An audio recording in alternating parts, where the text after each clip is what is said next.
ఎన్నికల షెడ్యూల్ వెలువడిన నేపథ్యంలో ప్రచారానికి అన్ని పార్టీల నాయకులు సిద్ధమయ్యారు. మే 13న ఎన్నికలు జరగనున్న సంగతి తెలిసిందే. దీంతో ముఖ్యమంత్రి వైఎస్ జగన్మోహన్ రెడ్డి మేమంతా సిద్ధం అనే నినాదంతో ఎన్నికల ప్రచారానికి బుధవారం ఈడుపులపాయలో శ్రీకారం చుట్టారు. జగన్ ఎన్నికల ప్రచారం యొక్క షెడ్యూల్పై సమాచారం మా ప్రతినిధి విష్ణుప్రియ అందిస్తారు. ఏపీ సీఎం వైసీపీ అధినేత జగన్ నేటి నుండి ఎన్నికల ప్రచారాన్నైతే ప్రారంభించబోతున్నారు. మేమంతా సిద్ధం అనే పేరుతో బస్సు యాత్రనైతే ప్రారంభించబోతున్నారు. అయితే ఈ బస్సు యాత్ర ద్వారా ఎన్నికల ప్రచారాన్ని జగన్ హోరెత్తించబోతున్నారు. అయితే తొలుత ఎన్నికల ప్రచార బస్సు యాత్ర అయితే కనుక కడప పార్లమెంట్ నియోజకవర్గ పరిధిలో అయితే ప్రారంభం జరగనుంది. తొలుత జగన్ ఇడుపులపాయలో ఉన్న తన తండ్రి సమాధి వద్ద నివాళులు అర్పించి ప్రత్యేక ప్రార్థనలు నిర్వహించిన అనంతరం బస్సు యాత్రనైతే ప్రారంభించడం జరుగుతుంది.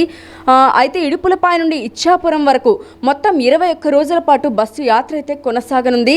సిద్ధం సభలు నిర్వహించిన 4 పార్లమెంట్ నియోజకవర్గాలు మినహా మిగిలిన అన్ని నియోజకవర్గాల్లో కూడా మేమంతా సిద్ధం సభలనైతే నిర్వహిస్తారు.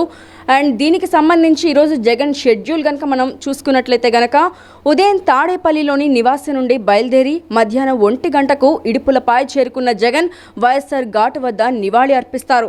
మధ్యాహ్నం 1:30కి ఇడుపులపాయలో బస్సు యాత్రనైతే ప్రారంభిస్తారు.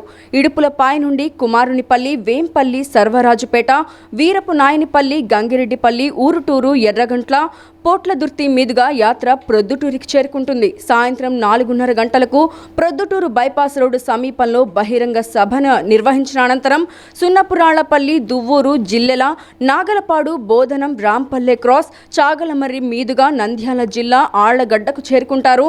ఆళ్లగడ్డ బైపాస్ రోడ్డు వద్ద ఏర్పాటు చేసిన శిబిరంలో రాత్రికి బస చేయడంతో షెడ్యూల్ అయితే పూర్తవుతుంది.